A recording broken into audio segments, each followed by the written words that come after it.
Welcome back to One Piece Anime Re-Review Part 26. This is basically discussing 4 episodes. It's basically Friends' whereabouts. It's first half of 2 times they actually do this. Second half they actually don't revisit these characters until the Straw Hat crew until after the events of Marineford. First episode, now this is roughly 4 episodes, mind you. The first was focused on Nami and Frankie, where they ended up. Nami ended up on a Sky Island, not Skypiea, mind you, a Sky Island, and she also survives a hurricane. Well, actually, a hurricane, a cyclone. She gets dirty. You get a chance to see her bathe again. It's a recurring thing in the series where I have seen Nami bathing, but this time she actually takes a shower this time. Oh yes, in case you're wondering, do we see Nami's rear end in this particular scene? Yes. Yes, we do. This is actually the first time we see Nami bathing in the series since Thriller Bark. I'm sure she's probably bathed since then, but yeah, first time in the series. And, well, not much is done with this. Like, she really went back to Sabaody, but not really much there. Frankie ends up on a winter island on the Grand Line. He does his normal thing, and then he collapses due to the fact he's basically frozen over. And the doctor's basically apparently like, okay, we need to get him some cola, but we don't have a cola island, so we'll just give him tea. He acts like a gentleman.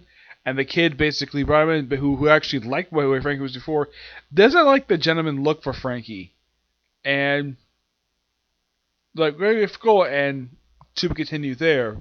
Now, in the case of the others, well, next one is Chopper and Sanji, where they ended up.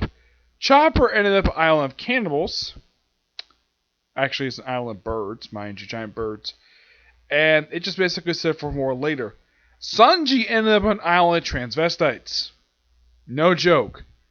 And don't worry, they actually show up who the ruler of this place is later, because this particular thing is fall. This is one of 2 of them actually follow up on what happened, where a character from the main story goes to one of these ones. This one along with another one.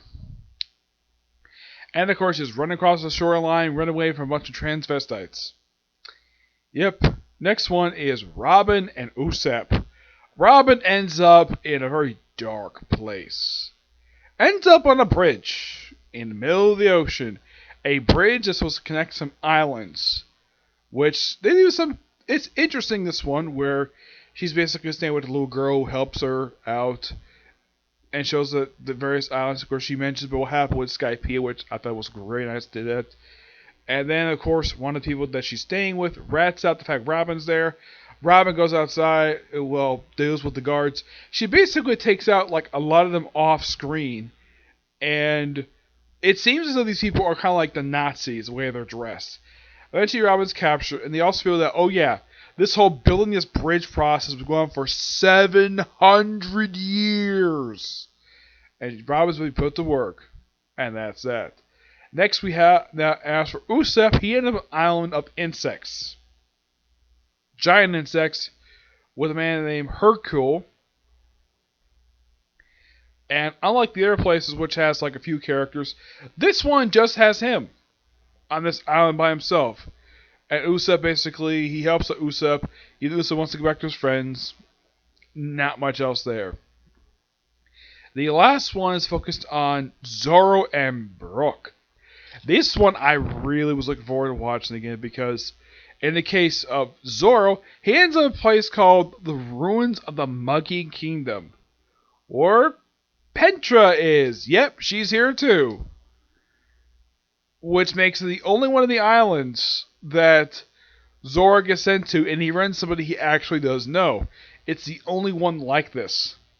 And this is also another one that does connect to, like, what happened at the Marineford, because one of the characters from that arc shows this island. I won't reveal whose home this is until later. We see him getting bandaged up by Pentra. He, of course, gets sort of chased around her, and of course, him put into her bear again, and her getting lost, and that's that. It's really interesting setup. Next one is, simply put, this is a weird one. We have a group of devil worshippers thinking they're going to summon Satan, and instead Brook shows up, and everyone thinks he's Satan, and he's like, I wonder where I am. and he sees a pretty lady. He's like, "Can you show me your panties?" And the guy's like, "Hey, show her underwear." And he's like, "Oh, I don't need to see underwear. I really want to see hers." And that's that. That's all the episodes, mind you. That's all that. Well, there's something else that's happened. There's actually sort of a, aside from the main stuff, there's also stuff going on with Luffy and Hancock. While they're on the ship, basically we have Luffy just talking to Hancock about various things. Basically, he mentions his crew and the fact that all by name, and when he brings up Nami and Robin, he's like, "Oh, those are girls' names." And of course, Hancock gets jealous of it. Yeah, she's jealous of Nami and Robin because they're girls serving as crew, which I think is so hilarious. And also, he is eating, when he's eating, they give him food, a bunch of plates of meat. He's eating along with Hancock's snake, which I thought this is so funny that the snake eats meat. Okay, quite hilarious that a snake eats meat. Imagine when they when the snake meets up with Chopper and Chopper translates everything the snake says. Yeah, I thought it was so funny. And also, various members of this Navy ship try to peep on Robin, but it doesn't go too well for them because, well,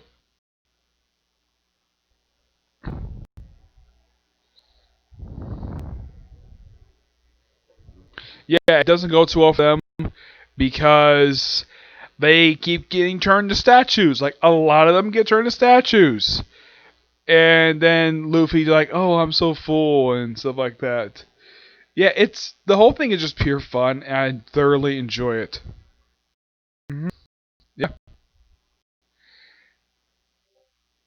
and well, Hancock, of course, act like the usual stuff, fantasizing. Yeah, this starts a common thing that starts here in these set of episodes to continue actually in a little bit Impel Down, and it's actually explored later in the whole her fantasizing thing.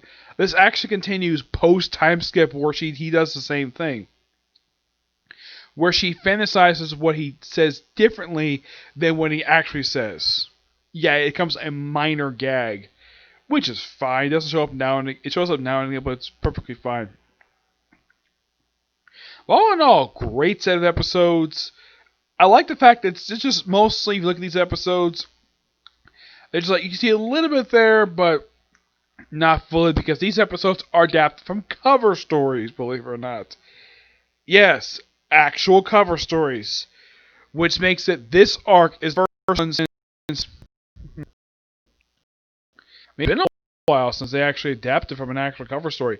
I think the last one was one they adapted from was Kobe and Heppo. That was the last known one they did. This is season 12, mind you. Yes, it took the show 10 seasons to do another one of these things. Yep, just another one. Yep.